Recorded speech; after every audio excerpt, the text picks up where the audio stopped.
थांनाय जिथु नैबे मे दाननि 3 आरो 5 अक्ट' खालाराव जिथु गवालपारा जिल्लानि सिङाव थानाय दुधनै हालामाव जे मोनसे गिख्रंथाव जाथाय जाना थांदोंमोन जाय जाथायाव जोंनि बर' हारिनि सासे उन्दै लाइमोना जिथु गावनि जिउखौ बेयाव खोमानो गोनां जादोंमोन जिहेतु बिथां साथाम जि रेपिस जाय बिथांमोना दिनै हिरण्मय खाख्लारि मुंनि जि सासे बर' लाइमोन बे लाइमोनखौ दिनै बुथारनानै बिथांमोना गैया खालामदोंमोन बे बुहुमनिफ्राय दा दिनै बिथांनि मोनसे जास्टिस मोननांगौनि जाहोनाव दिनै मिरु दुलाराय बर' फरायसा आफादनि बिथोन बायदियै दिनै मोनफ्रोमबो रायजोनि मोनफ्रोमबो जिल्लायाव गावबा गावनि जि मोनसे धरना हाबाफारि बा हानजा सुरनाय बेबायदि हाबाफारि लानायखौ जों नुनो मोननाय जादों। दा दिनै उदालगुरि जिल्ला दुलाराय बर' फरायसा आफादाबो जिहेतु मोनसे नैबाव जि हानजा सुरनाय हाबाफारि बेयाव जों नुनो मोननाय जादों जिहेतु बेयाव गोबां आखायाव जि फ्लेग कार्ड बायदि लानानै बिथांमोना नैबे समाव होस्रिखावनानै नैबे उदालगुरि सोहोर नाङै बेयाव मोनसे सोगोमनाय लानानै फैनायखौ जों नुनो मोननाय जादों जिहेतु बिथांमोना प्ले कार्डआव बायदि रोखोमनि लिरदों जिहेतु आमाक न्याय लागिब आरो हिरण्मय खाख्लारिखौ जे इनायै बुथारनाय जाबाय बिनि सायाव मोजाङै बिजिरनाय नांगौ बेबायदि गोबां जिथु बिथांमोना प्ले कार्ड लिरनाय जिथु प्ले कार्ड लानानै बिथांमोना नैबे उदालगुरि सहराव मोनसे हानजा सुनाय हाबाफारि नुनो जादों। दा बे समाव आं मिथिनो जिहेतु मिरु जिथु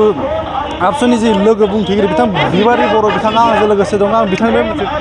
गावनि न'खरावनो दिनै सेफटि गैयै बायदि जानानै फैदों बर' आइजोफोर मा बुङो बे समाव गावनि जायगायावनो जिहेतु दिनै बर' आइजोफोरा रैखाथि गैयै बायदि जानानै फैदों मा बुङो बे समाव जों नुनो मोनदों जे दिनैल' नङा जारिमिनावनो आरो जोंनि बर' आइजोल' नङा गोबां आइजोफोरानो आरो सोरबा फरायसायानो होन सोरबा गुबुन जायगायाव साख्रि मावहैनायानो होन बा सोरबा आइजोआ गावनि गोरिब न'खरनि थाखाय बबेबा जायगायाव रां खामायनो हैनायानो जा दा बे बिथिङाव गोबां जोंनि आइजो आरो गुबुन हारि आइजोफोरा बेबायदि रेप खालामजानाय बुथारजानाय मलेस्टेसन खालामजानाय बेफोर जाथायखौ जोङो दिनै नुबोगासिनो दङ। दा दिनै दुलाराय बर' फरायसा आफादा गुबुन गुबुन जिल्लायाव दिनै थांनाय जिहेतु 3 मेआव जे सानै माइनर गार्ल उन्दै हिन्जावसाफोर दुधनैनि बे गवालपारा डिस्ट्रिक्टआवहाय सानै बे माइनर गार्लखौहाय जोहोन आलि आरो बेजों लोगोसे माखासे मुस्लिम हौवाफोराहाय बिसोर सानै हिन्जावसा गथ'फोरखौहाय लामायाव रेप खालामनानै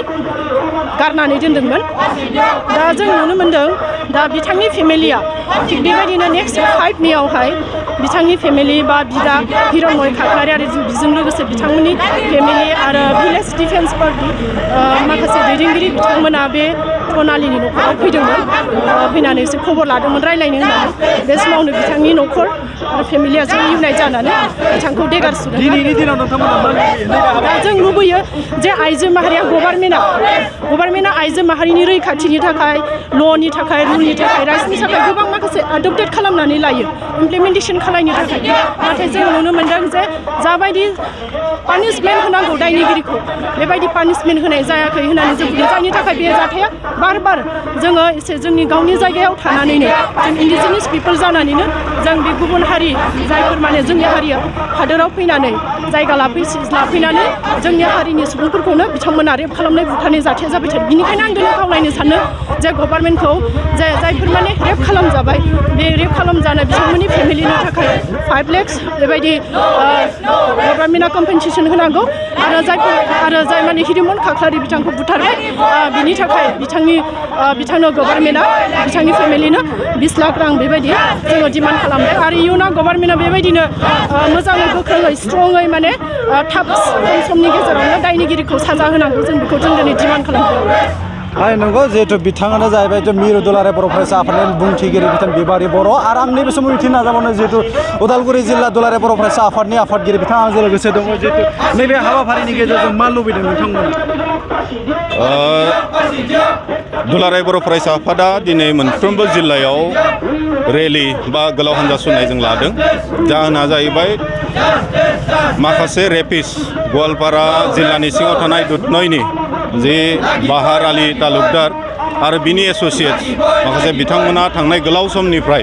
जोंनि बर' आइजोफोरखौ टारगेट खालामनानै बिथांमोना रेप खालामबोबाय थादों। थांनाय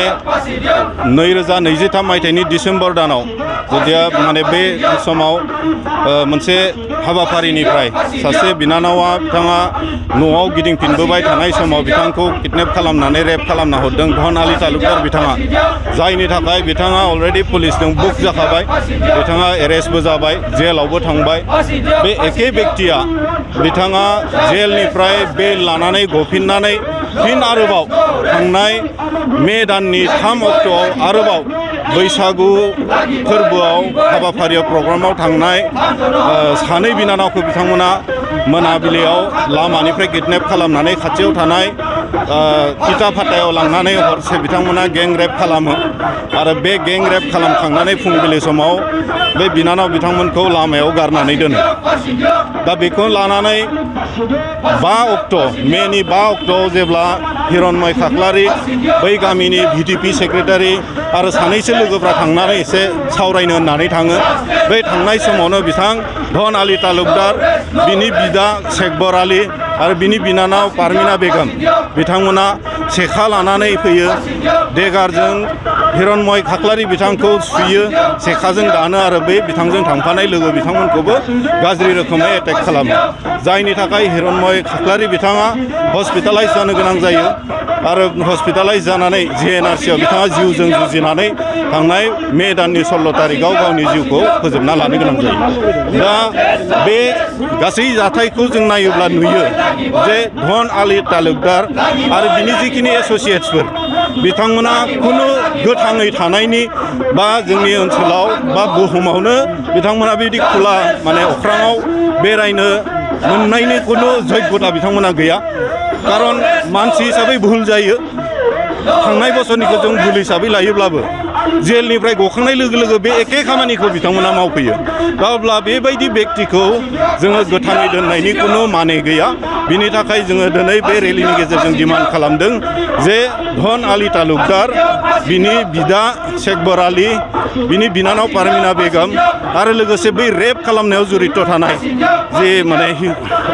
जाय सानै बेक्ति बिथांमोनखौ फासि होनांगौ।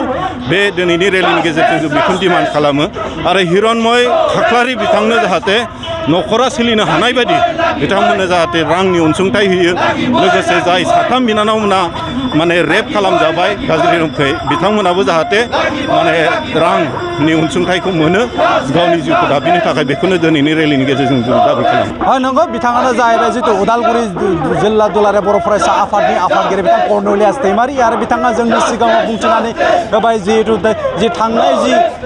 5 मे खालाराव जि दुधनैयाव जानानै थांनाय जि जाथाय, बिनि जाय बेयाव मेन बा गुदियै जाय बिथांमोना जरैथि दङ बा लोब्बा दङ, बिथांमोना दिनैनि सानाव गोख्रोंभाबै साजा मोननांगौ होननानै बिथांमोना जोंनि सिगाङाव बुंथिदों। आरो सरकारनि फारसेनिफ्राय जाय हिरनमय खाख्लारि बिथाङा रुंसारि जालांबाय बा थैनो गोनां जाबाय बिथांमोननि गाग्लोबनायाव, दिनै बिथाङाबो जे सरकारनि फारसेनिफ्राय अनसुंथाइ मोननांगौ होननानै बिथांमोना दाबि दैखांनानै दा दिनैनि सानाव नैबे उदालगुरि सहराव बिथांमोना नैबे हान्जा सुनाय हाबाफारिखौ लानाय जादों होननानै बिथाङा जोंनि सिगाङाव बुंथिदों। नैबे समाव आंबो केमेरा पार्सन बिथांजों लोगोसे उदालगुरिनिफ्राय बड'सानि जानानै सोरांसार बाग्लारि।